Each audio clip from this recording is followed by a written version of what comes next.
Good evening, everyone, and welcome to our fireside chat with Elisa Donovan. We are so excited for this amazing conversation. We are thrilled to welcome such an extraordinary voice and human, and we can't wait to have this really important conversation. So, we're gonna wait for Elisa to join us. I think we're gonna get her to come on. So, welcome everyone. Thank you so much for being here on a Thursday evening. There you are. Hi, Hi, how are you? I am well, thank you. How are you? I'm doing great. I'm doing so good. I have to tell Good. you that my 21-year-old heart that started the organization 20 years ago is dying right now. Oh, well, I you're welcome. I don't know. Well, I have to share with you that I was actually sharing with our team today that I found this binder that I had created. So I founded the organization my last semester of undergrad, which now tells everyone how old I am, which is fantastic. Always a good thing. And the first page of it was these goals, once I like started the organization, and it was things like letting people know that they're not alone and having like a curriculum in schools. And like number three said, work with people like Elisa Donovan. And it like No way. blew my mind. And the next Oh page my was a gosh. copy of your People magazine article from, I think it was 2000, um, Yes, probably. around that Maybe in time, 99, 2000. Yep, 99. yep. And so it was like this full circle moment. So That makes me feel incredibly good. So I really yeah. thank you. The whole reason that I ever started speaking about it publicly is because Mhm. I felt like I want to help people. Yeah. I want to t take uncover the rocks that are just Yeah. covering all of this, where people are so afraid to talk about it, or it's such a secretive, Yeah. isolating Yeah. disease that it's debilitating to everybody around you that's Mhm. in your life, but it's incredibly isolating. And I think that it's so hard. Part of it, to me, I realized was really uh, having to acknowledge the secrets, right? Because so Yeah. much of it is about the secrets that we keep with our behaviors and our spiral thinking and all of Mhm. those things. And the more that I spoke about it, obviously in therapy and with doctors and things, but to other people, it really has helped me. And so that makes me feel really, really, I'm so glad. And I'm so happy that you're here because, as we know, it's not an easy thing to truly Yeah. recover and have a full and happy life. And Yeah. that's Well, truly what I want people to know is possible. yeah, thank you so much. I mean, you basically just said everything like in that, Okay, but bye. no, not yet. But I think that you know, for me and I mean, we share that, we're both humans of lived experience and like we've gone through so much and when you go through something, you have two choices, and both of them are great and fantastic. One of them is you close the door and you never talk about it again. The other one is that you use your voice to make a difference for exactly what you just shared, so that other people that are walking the walk are they know that they're not alone. They know that that there's some bond that you can have with people when someone can look at you and say me too, or say Yes. something and you're like, you're speaking my language, and for the first time you don't feel like you're cloaked in shame and isolation and doing this extraordinary journey on your own. Yep. Yep. To me, it was vital to do that, and Mm-hmm. to because so much of what I feel like I lost during all of that was my identity, my Yep. expression, Yep. my sense of self, my worth, my creativity, all the things that Mm-hmm. made up who I am. And once I realized, oh, I what I get with my eating disorder is that, like, that's what I get.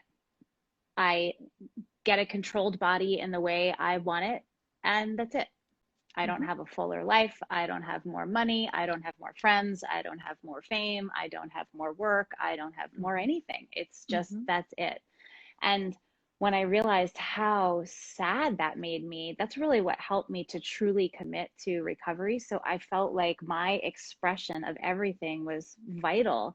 And so I always try to tell people that the the world needs your individual voice. Yeah. There's nobody else that is like you, and there's no one else that is going to contribute to this life in the way that you are. And if you rob yourself of that, you rob the world of it as well. And it was really profound to me when I truly got that. I went, oh wow, this is how I'm gonna get better.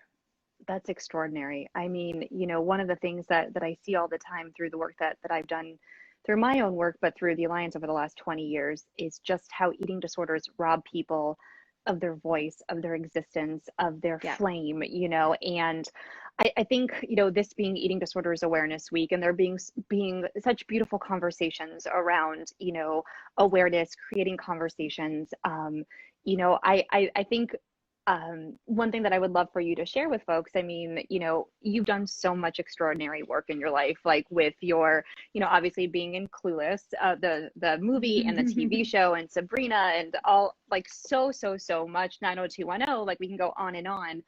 Um, how was it for you being someone who is in the public eye to really use your voice around something that I will tell you, even to this day, people do not want to talk about? Yeah, I was going to say it was such a different time then, and Hmm. when I did speak about it, it people not only didn't want to hear about it, it had a negative impact on my Wow. career, I would say. Wow. Now, also, I had a lot of recovery. Recovery is, as we both know, very Hmm. complex, and it takes a long time, and there are a lot of fits and starts, and you Hmm. know, steps backwards and forwards, and so some of that was of my own making, but it really is people. They didn't want to hear about it because also at that time in the late '90s, mid to late '90s, that uh, the sought after body type that Yep. was on television Yep. and in films and on billboards was Hmm. an emaciated Hmm. woman. Yep. That was the sign of being sexy, of being Hmm. desirable, of being important, and in any way. Hmm. So I was really like, I got better at a time when everybody else was shrinking, and I went, wow, this Yeah. really is quite an experience I'm having here. So Hmm. I was kind of up against it every day of this choice I had to either go backwards or forwards. And we all kind of negotiate Yep. with ourselves, and I had an extensive negotiation with myself before I really took that step of saying, you know what, above and beyond anything else, I need to Hmm. recover and become Yeah. healthy. It doesn't matter if I ever work again. It doesn't matter, this has to be my primary purpose. Hmm. And I truly believe that's the only way to really get to the other side in a way where you can have a full life. And Hmm. that was, I hit my bottom shooting the film of Clueless. We were Hmm. shooting the movie, so I was in the Amazing. middle of that. And what kept me getting healthy at first was that I was afraid I was going to lose my job. I thought, Hmm. if I can't show up to work, I can't go back into a hospital. Like, I've got to keep it Hmm. together. Hmm. So that helped initially, but that's not going to sustain Yep. real recovery. So then I had to go through all of the much more in-depth recovery process. But so when people say, oh, was Hollywood the cause of this? No, no. Hmm. I had this long before I ever showed up in Yeah. Los Angeles, and that the entertainment business at that time might have kind of turned a blind eye or Hmm. been the perfect playground for that, but 100%. and perhaps endorsed it in certain ways, but it by no way was that the cause of my problems.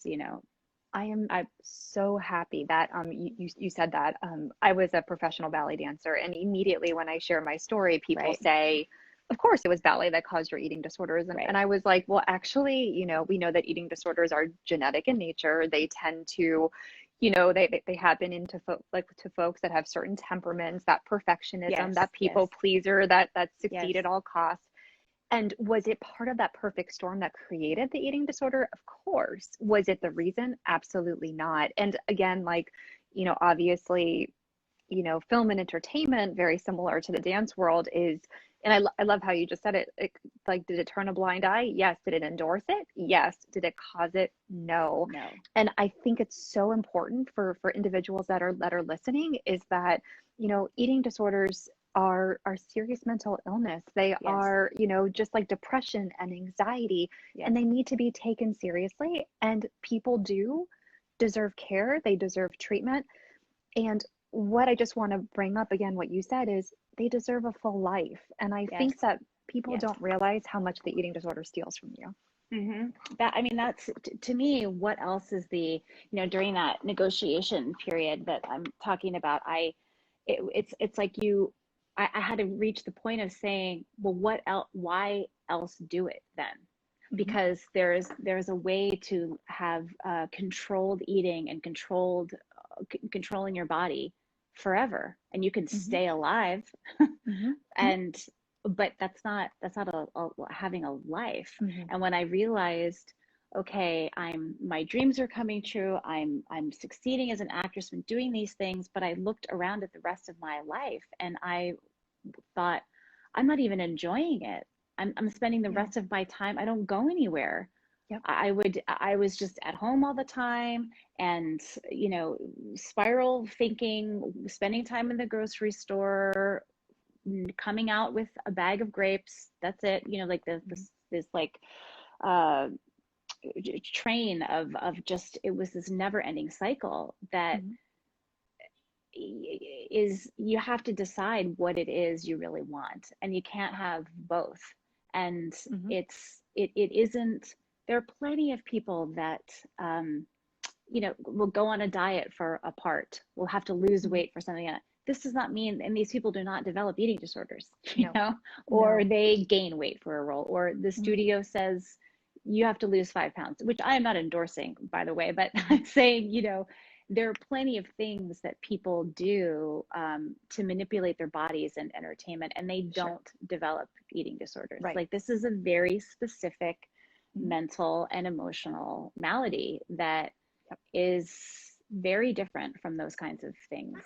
Yeah, and absolutely. And I think that some of, like the what people don't understand, I know that for me specifically, I thought that I was in control during my eating disorder. And what I Yeah, realized, it actually wasn't me in yeah, control, it was my eating disorder that was in control. And it didn't that's right. matter what kind of eating disorder I was experiencing, whether it was, restricting or binging and purging or compulsively overeating, whatever modality it was, it all had to do with the fact that I was maladaptively coping with anxiety, with depression, with Yes, not feeling good yes, enough. And yes. I think that, in the vein of, Eating Disorders Awareness Week, I know something that's really big at the Alliance is sort of, breaking that archaic stereotype of who eating disorders affect Hmm. and what people look like, is that, eating disorders do not Yes, discriminate between age, right. gender, race, class, sexual orientation, body shape, and size. And I think that because of the lack of information and, that attachment to that, I hate to say this, but that like Lifetime movie on eating disorders, we have this view of what Right. eating disorders are. And, Yes. you can be of, any size, any age, any race, and And be that's, dying of an eating yes, disorder. and that's part of the problem, is that, I try to help a lot of, it winds up being young women, Hmm. and I talk with their families and talk with them if they are willing. And so often, one of the first things that I have to remind the families and the people close to them is that this is not about food, and it That's is not right. about the body. So That's right. if you are looking at your child, friend, partner, brother, sister, and saying, oh, well, they look okay, their Hmm. body, they seem like they're at a healthy weight, that is not an indicator of whether or not they are healthy and okay. Correct. And, Correct. it's easier to see when I was at my lowest weight. It was obvious, it was easy to see that I was not well. Mm. But when I would fluctuate a little bit, and that would make everyone else feel better, like, oh, Hmm. she's doing better, Hmm. or they see you eat something and they Hmm. say, oh, well, she's eating. And, Hmm. we're masters at being able Sure. to manipulate other people's visions of us, as well as Hmm. manipulating and interpreting the things that people say Hmm. to Absolutely. Yep. continue our behavior. And so it's so important that people understand that talking, and it's tricky, it's hard to understand, to metabolize for people that something that it isn't about the food and body. So when you talk about those things with the person suffering, it Hmm. just reiterates to them that you don't understand. Right. And that's the way I felt. And I just Right. thought, that's great that you feel that way, but you have Yeah. no idea what's going on. So Yeah. it's hard for people, though, that are going through it with someone, because they Hmm. do feel at such a loss as to what to say and how to help. Yeah. Yeah. And I will tell you, I mean, I think that that's something that's so important here at the organization, that we spend a lot of time not only, sir, supporting folks that are experiencing eating disorders, but also their loved ones, because I know that, when I was born, or, when my daughter was born, like there was no like yellow for dummies. I said, if your loved one has an eating disorder, please read this, Right, and right. so often, what I was going through didn't make sense for like to other people. They were like, this Hmm. just does not make sense. But yet it was so like egosyntonic. It worked for what Yes, I needed at yes, that moment, yes. and Hmm. even though it was killing me, whether I was like weight compromised, or if I was at a higher weight, like I was still malnourished. I still was not Yes, healthy. Like, and yes. I like, that's really my excitement, my plight, is to say, like exactly what you did. Like, do not look at weight, do not look at body shape and size. Like, ask a person how Hmm. they're doing. Like, and it doesn't, like, you don't have to be of a certain way to warrant treatment. You don't have to Right, look a certain way to deserve right. care. Like, all folks with eating disorders deserve care. So, Yes. I'm so excited that you have that conversation with people. And I know that you've done so much, as far as obviously being, very forthcoming with your story, and being supportive. I know that I heard that from some people over, like, since we announced the collaborative, that like you have been amazing with them, and helping them with their with Oh, their their that's so nice recovery. to So, hear. Great. and I have to say a plug. We're so thrilled to have you on the collaborative, and to do so I'm many good thrilled to things be. together. I've wanted to find a good place for me to help in a bigger way, and I'm ecstatic to be a part of this with you all in whatever way I can. And because I really do feel like there's such a stigma attached to Mhm. this, but part of that is that people who have, like, that you just never get better. Yeah. And that is very true with a lot, but it doesn't have to be. And I No. feel like I want people to know that you can be happy. I don't think about food Yeah. anymore. I Yeah. truly, and if someone had told me that then, first of all, I would never have believed them. I Mm-mm. would say they haven't been through what I've been through. I mean, I remember being in my car at a red light after I had just been in the hospital and knew that I was I needed to get into recovery, and I had my nutritionist and a psychologist and a Mhm. therapist, Mhm. psychiatrist and a therapist, and I was sitting at a red light, and there was like a yogurt store on the corner, and someone was just sitting in there chatting, and they were having a bite, and they were laughing and talking, and I just they're strangers. I didn't know these Yeah. people, and I just marveled at these people Yeah. putting food in their mouths and not caring, and just Yeah. having a conversation and laughing. Like, to me, that seemed absolutely in outer space. Like, Yeah. I had no idea how I could ever get there. And it's really possible. It truly is. And I Mhm. want people that are suffering to know, like, you really can be happy. It won't doesn't have to be miserable. Like, that's not true. Yeah, no, and you don't have to be a certain, like, you don't have to be a certain anything, Yes. like, and so, and I just, I mean, here, like for me, it's, I can't stress enough what you said. Like, I just, I would, and I love the word that you use. I would marvel at watching people like just have like an effortless relationship with food. Even Yes. when I first started, dating my husband, like we would go to like, he's definitely a foodie, to go to like these long dinners. And like for me, it was very, at the beginning, very mechanical. Like, I just need to do this, I need to get it over with, and let's move along. Like, the Right. idea Right. of like Yeah. sitting and enjoying and like doing all that is like for the birds. And so Hmm. but I think it was sitting and watching and like having people around me model healthful behaviors, like healthy Hmm. relationship with food and with their bodies. And like, I have to be very honest with you. Like, I mean, I'm 2 decades in recovery. My eating disorder is not a part of my story anymore, except for, I talk about it 10 hours a day. But besides that, like, do I love my body every day? No, because I'm human. Yes. I'm not like, people that have never had eating disorders, disordered body, like any of that. People have rough days. But the difference is that when I wake up and I have like an ick day, I don't punish myself anymore. I don't like stay in bed all day. I don't do X, Y, and Z. I Right. wear more comfortable stuff and I go on with my day. Yes.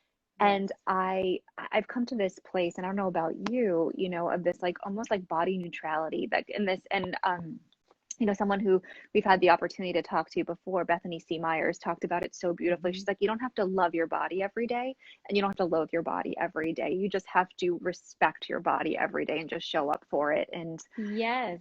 that's Yes, just, I think because it's when so we important. realize that it isn't, it's no longer the primary purpose Yeah. of your life. This is a beautiful thing that we have to treat Yeah. well and Yeah. treat healthfully, but it is not our identity, and No. there's nothing positive or negative attached to it. It's just our body. Yeah. And Yep. that's such a wild concept for someone like me, Yeah. that Yeah. it's, but it truly, I do feel that way. I feel very neutral. Yeah. I go from how I feel on the inside. If Hmm. I'm if I feel fit and I feel healthy, then I feel good. It isn't, Hmm. it really is. I've had to retrain my mind in the way I look at these things. And I think about it Yeah. with my own daughter who's 8. Yeah. It's so ingrained in me. I never talk about how she or anyone else looks. I just don't Hmm. really comment on people's exteriors. I just don't do it. And Yeah. I think it's really important from when kids are young, to focus on the things that matter. Hmm. They're, on their minds and their spirits, and Yeah. what they are interested in, what they're curious about, and as opposed to these exterior things that just create the wrong pathway, Hmm. create the Yeah. wrong direction. Yeah, no, I was, I have a daughter who's 4, and I'm curious. Uh, When I found out I was having a little girl, after many years of being told I couldn't have a child, and I found out I oh, was having wow. a little girl, and I sobbed for 2 days. I literally sobbed, and I had this overwhelming dread and fear of, I've been through hell and back with my eating disorder, my recovery. And I had such this amount of like fear of, oh my God, like what if this happens to her? And I'm very aware that obviously eating disorders are equal opportunists, that Yes. women, all genders, Hmm. can experience eating disorders. But, the incidence rates currently, as we know, and we might learn different when we finally spend money and research and get numbers, Yeah. that, female or individuals that are female identifying have higher rates of eating disorders. And, Hmm. I'm lucky enough to have some amazing relationships in this field. And, a dear friend of mine, he said to me, he goes, 3 things. Number one is, I don't think that there's another person who could teach her how to like, embrace and, be respectful of her body like you. Number two is, you're gonna know immediately. Like, she's like, Yes. you're gonna be like a hawk Yes. on it. And number three is, you also know where to go. And it was Hmm. this moment. And so I'm just Yes, I'm yes. wondering if like you had any of that like fear when you found out you were having a girl, Well, and just the fear. yes, I was like, oh, I'm sure I'm gonna have a boy. I'm Same. sure of it. And then like halfway through before we found out, I went, oh, I think I'm having a girl. And I realized that I was kind of afraid of those sorts of Yeah, things. yeah. But I realized with my daughter's has some anxiety. She had a Hmm. an accident, she had stitches and various things, then leading into the Mm. pandemic and all like it's been a very, very tough year for her. Yeah, And for all kids, like that's just such another story. They're struggling so much through yeah. this. But she at one point said, look at my belly. My belly is sticking out. Why does it look like that? And I went, oh my gosh, this is where the anxiety comes in, right? It Yeah. then she's bringing it to her body. And I said, oh look, mine does too. We just ate.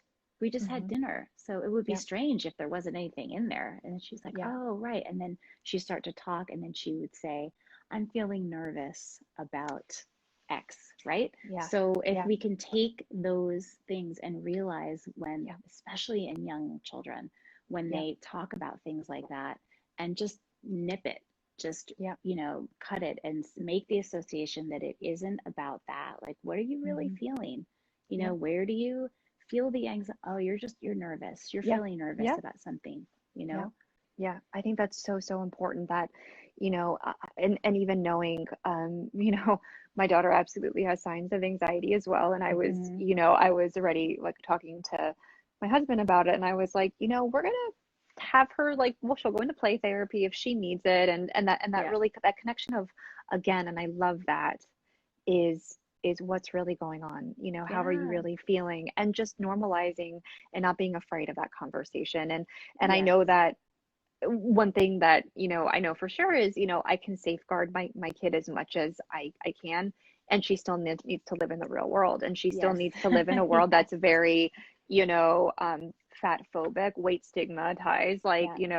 diet culture, Yeah. and just arm her with, giving her all the support and the clearance to be the amazing human that Hmm. she could be. So And also the I way love we that. speak to them about the Yeah, food that they eat. yeah, yeah. She happens to be not a great eater, and it's Hmm. taken a lot of me to just say, she's going to come through this. She's going to eat in Yeah, the way she's going to eat and not force her to. And I talk yeah, about the health of the food and the nutrition that she needs. yeah, So yeah, there are no good yeah. foods and bad foods. Nope. It's not good if you eat broccoli. It's just broccoli has certain vitamins in it that are really good Hmm. for your brain and good for your bones and Hmm. your system and all of that. And that is the way I talk about food with her, so Absolutely. that there aren't any strange associations. Like you get a, it's you're doing really well, so you can have ice cream. Like it's not that. No, It's like, oh, you not want a at all. treat? That's a treat. Yeah, that's a sweet Yeah, treat, you yeah, know? yeah, But yeah. it's kind of taking away the attachment to it, like any sorts of attachments that are not necessary. 100%. I love that. I love that. And so I do want to shift the conversation a little bit. I know you have a book coming out I soon do. called Wake I Me When You do. Leave, which Hmm. I'm so excited to read, just Oh, about thank like you. so many things, and including, obviously losing your dad to cancer. And I have to tell you, like, as I was, we were starting to work on the collaborative, and I started to read about like everything that you've been up to. um, I sort of had to take a moment and just like step away from my computer when I read about like that part about, your experience with your dad. My father is in the fight of his life right now with cancer, and like it feels like Oh, a lot bless. of I'm like sorry. mirroring was like happening in that moment. So, Oh my gosh. um, tell me about the, I'm sorry. thank you. Tell me about the book. I want to hear all about it. So, it's called Wake Me When You Leave, and in a nutshell, it is about the period of time. The TV series I was on was canceled. The relationship I was in with the person I thought I was going to marry ended, and then my dad got cancer. And all of those things happened in very close succession. And then he died, and so all these things that were my source of identity Yeah. once again in a weird way, like Hmm. mirroring the eating disorder of Hmm. identity again, I Hmm. felt I just was completely floored. And through the grief period, I started to have, he came to me in dreams and these kind of otherworldly experiences that really helped me to heal and remedy my life. And it changed my life dramatically. Yeah, it was like I just had a reframe that went like this. And That's amazing. uh, it's, you know, it was by far the most difficult period of my life. And you know, it's a really hopeful book because I feel that what, you know, we don't really like to talk about grief in this No. country. We don't like to talk about death. We don't want to, it's just, we're not easy with those sorts of things. And Mm-mm.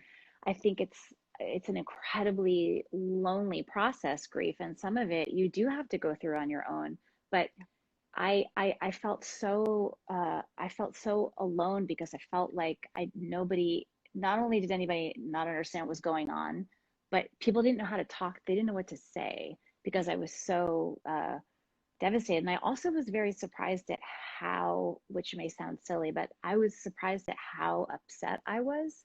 Mhm. Like how I didn't realize that that relationship with my dad was as leveled and just as important as it was. That sounds so silly, but I just didn't No. like it completely devastated me. And I think the combination of things, it was really this um yeah, like a breaking down and the phoenix rising. Like Yeah. that's really what it felt like. So I hope that it helps a lot of people, um, Yeah. because it's a really hopeful book. I really do believe that when someone dies, it's they don't leave you. No. You know, we can you can still. I feel like I'm closer to my dad now than when he was alive. Like there's a Yeah. way to heal and Hmm. communicate and you know, move through and Yeah. on. So Yeah. I'm That's really proud amazing. of it and I'm so excited about it. So I hope it I helps can't people. I can't wait for people to read it and like It's also funny. It's also funny because people forget that grief also is bizarre and it can be very funny. So it has my sense of humor in it too, but it's very, without a doubt. And I just, I'm sitting here listening to you, and thank you so much for your vulnerability, for your honesty. And I oh just yeah. sort of come back to this place of, you're right, people don't talk about death, they don't talk about loss, again, they don't talk about eating disorders. And I Hmm. just, I'm so, and even like hearing you talk about it, there are so many parallels of like between experiencing an eating disorder and walking through loss, like people not Yes. knowing how to support you. People are so Yes. afraid to say the wrong To thing, say, so they so don't they don't say say the anything. anything. And that's Yes. so like not helpful. And like, I mean, I just appreciate that so Yes, much. I've said that. I just said that the other day to a friend who has a daughter who's really struggling. And Mhm. I said, you know, she's like, what do I say? What do I say? And after also telling her, stop talking about the food and her Yeah. body, Yeah. also, you know, you can just say to her, I don't know what to say to you. Yeah. And this is a problem. Like, I know this is a problem and I want to help Mhm. you. Yeah. So Yeah. we have to figure out how to do that. Like, it's okay. It's better to Mhm. say, I don't know how to help you than to try to either ignore it, talk around it, Totally. let her lead the way, which will not, you know, help. So it's sometimes just acknowledgement is all Yeah. is a huge step in Yeah. in helping and healing. Without a doubt. And I mean, we have this amazing virtual friends and family group that we pivoted since, we had to go for the pandemic. Right. And, we had, I think, 93 family members in group last night. And we talk about that Oh, all wow. the time of like, you're not going to get it right all the time. But that Yes. doesn't mean to avoid it. It means saying, I love you. I'm here for you. I'm really sorry this is happening to you. This is not Hmm. something you chose. and also being very vulnerable and saying, I don't know the right things to say, but Hmm. know that I love you and I'm here for you, and I will walk with you on this journey. And I have found myself when I've had, you know, friends that have experienced loss of loved ones, very, very close losses, I'm very direct and say, Hmm. I really don't know what to say, but I'm here. I love you, and whatever you need, and Yes. sometimes that's helpful, and sometimes people like with an eating disorder just don't know what they need or what kind of Hmm. support. But I know that for me, the people in my life when I was going through personal loss as well as my eating disorder, the people that didn't judge, the people that didn't avoid, the people that came at me as saying, I love you, I'm here for you, no judgment, no expectations, are the people that I flocked to when I was Yes. ready to reach out, when I was ready to Yes. get support. Yes. Yes. Exactly. Because then you know that they are not trying to fix you. They're not trying to change. Yeah, They truly just want to help you. And 100%. that was what my father said to me when I finally, told them that I had been in the hospital and I Hmm. was trying to recover. He literally said, I don't know anything about this and I don't know how to help you, but Yeah. I'm going to try and we will. Like, I will help you. And he, researched and got a doctor in New York that was with his company at the time, and then found, the person in LA, and he just, and said, like, I want to be here for you, but I don't know how. Yeah. And just that made me feel like I might be okay. And also, when people say the wrong thing, I mean, believe me, my mom has said a lot of the wrong things in the beginning. Hmm. It if we can acknowledge that, it gives us an opportunity to say to them, that's the wrong thing to say. Like, Hmm. that's not helping me. Yeah. And so it's okay to make those mistakes, Yeah. because you then allow the person struggling to express themselves and Yeah. say that is not helping me. Right. That's It right. would be more helpful for you to, it isn't about my body or Hmm. whatever it may be. So Yeah. Well, and to remember, like, we don't know what we don't know. And if we're not told, we're not going to know how to do it. And yes. that's really what it comes down Yes. to. And again, I very much believe that, if you share and lay boundaries and people still don't listen, and they go through your boundaries, that's a whole different story. Sure, But sure. but it's definitely like a learning curve. And, I very much say this, and we have an amazing board member who also is very active, a very unbelievable mom advocate, is that, she always says is like I didn't birth you knowing how to walk through this journey, and this eating disorder affects our whole family. It doesn't just Yes, affect the person that it's yes, happening to, yes. it affects our whole family system. Yeah. And loved ones deserve support just as much as a Hmm. person that's going through it. And that's why it's so important for us here at the organization to not only, again, support the person that's experiencing the eating disorder, but also their loved ones, because that's Hmm. how recovery happens as a system, and whether it is blood or not blood, like, our family is our family, whichever, however we Yes. we surround ourselves with, and all of those people deserve Hmm. support. So I did want to ask you, what do you do these days for, in like this crazy world that we live in right now, for self-care, for grounding, for exhaling, Sometimes I run in the street screaming. Yeah, yeah, same, same, for sure. um, this has been, wow, like, what a challenge this year has been. And a couple of things. I'm a big proponent of yoga, and Hmm. because there aren't classes, that to me has been one of the biggest losses for me that I feel. Hmm. And I sometimes have to just put my headphones on Hmm. in our hallway or Hmm.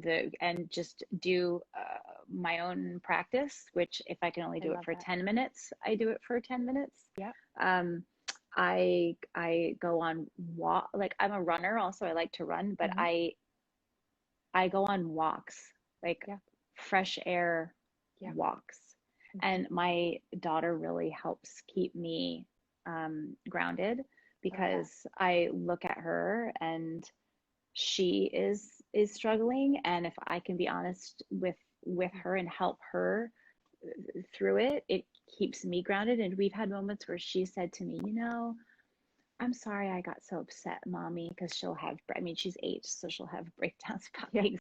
And this, the whole year has kind of put kids a little bit, they've regressed a little bit, Mhm. and emotionally and things because of what's been happening. And so she'll say, I'm sorry I got so upset before.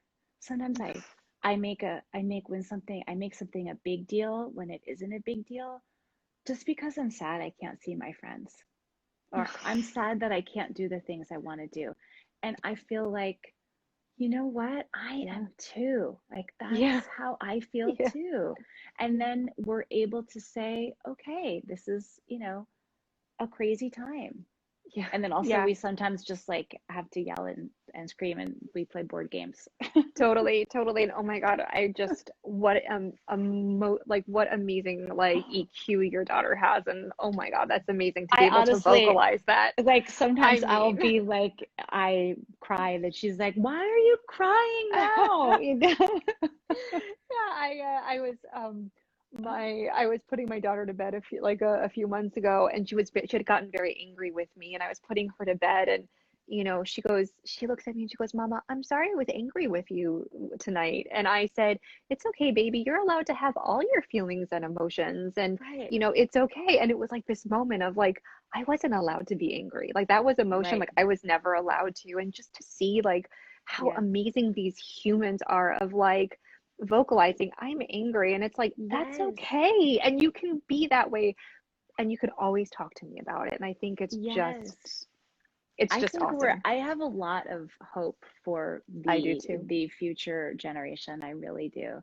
And all Yeah. the upheaval of this year, which has been unfathomable uh, on so many levels, it Yeah. gives me hope that we are reframing and focused on community Yeah. and what we value, and caring for one another. And It's I just amazing. think there is, like, it's amidst it all, this is going to be we have a bright future. So much. So Yeah. much. And I think that allowing people to have conversations, to like be who they are, love who they love, be, show up how they need Hmm. to show up, that they should show up. Like it's just it's awesome. And I'm feeling all the feels right now. I could absolutely speak to you all night. And we're so excited just for everything that's coming up, like getting you So more am I. involved, working Yes. with the Me too. Me Alliance. too. And definitely just wanted to do a quick plug. This weekend is our official Not One More weekend. So Not One More is a saying that we talk about at the Alliance. I was sitting in a meeting several years back, and I had heard that another person had died as a direct result of their eating disorder. And I looked at my colleague and I said, just not one more. It's unbelievable that in this world that we live in, every 52 minutes someone dies as a direct result of their eating disorder in this country. That individuals that deserve and that need access to care do not have access to care. Hmm. Treatment is a necessity. It should not Hmm. be treated as a privilege. And so this whole weekend surrounds help, support, and recovery tomorrow. And I hope you will join us in this. We have an amazing picture that we've created just about if you or someone you know is struggling with an eating disorder. This is our phone number. This is a website. It's okay to get help. And, I think we tend to not remember just how important it is when you are, like what you said, on an island on your own and you hear someone say, me too, or you see something that says you're not alone, how that is the bridge. That one post can actually save a life. I really do Yes. believe that. Yes, I really do too. Because Yeah. there's one moment that makes that that switch turn on, where you Yeah. say, "Oh, I really want help. I Yeah. really need to change something here." And Yeah. you never know what that is going to be for any individual. So, And you never know where you're going to find it. So yep. join us. And then on Saturday is our 16-hour support group marathon, which every hour on the hour from 8 a.m. to midnight, all different types of support for eating disorders that are experienced for individuals experiencing eating disorders and loved ones. And then Sunday, our day of recovery with our rally. So everyone can check out more at notonemore.co. And I thank you for this beautiful Thank you. conversation. Thank you for having me and having the conversation. This is one more thing that I want to say is that Sure. so much of this, like what we long for at the heart of these things is connection, right? Yeah. I really think that that is such a deep piece of the root of my eating disorder. And I Hmm. think that the just conversations alone are Sure. connectivity, and that way of communicating can Yeah. really, really help. It can make all the difference. You know, 2020 was a literal dumpster fire, and it tested us and pushed us to places where, Mhm. you know, many of us, you know, I found myself in a real bad place with my anxiety, like I Yeah. haven't been in decades. But the silver lining has been, you know, we pivoted over the weekend from our 21 in-person groups to these virtual groups. And I have to tell you, seeing the connection in these groups where we have people from around the globe, you know, Right, humans that would right. have never, ever, ever had access to care, Hmm. that are showing up in spaces, and relationships are happening, supports are happening, you know, It's someone great. shares a recovery win, and you know 20 people are there to lift them up, or you know someone will share and someone in the chat will say, oh my gosh, I thought I was the only one, me too. And so the more that we can create these conversations and these opportunities for connections, the more we start shedding light on these insidious diseases, because our secrets really do keep us sick, and these eating disorders Yes, breed and grow in isolation. So yes, here's to many, many more conversations, and absolutely. with so much gratitude for who you are, for using your platform for good. I know that you have already made a tremendous impact, and I have no doubt that it'll continue. So thank Thank you you. so much. Thank you for everything you're doing. Thank you guys so much. And we look forward to seeing you this weekend. Thanks again. Take care. Bye. Bye.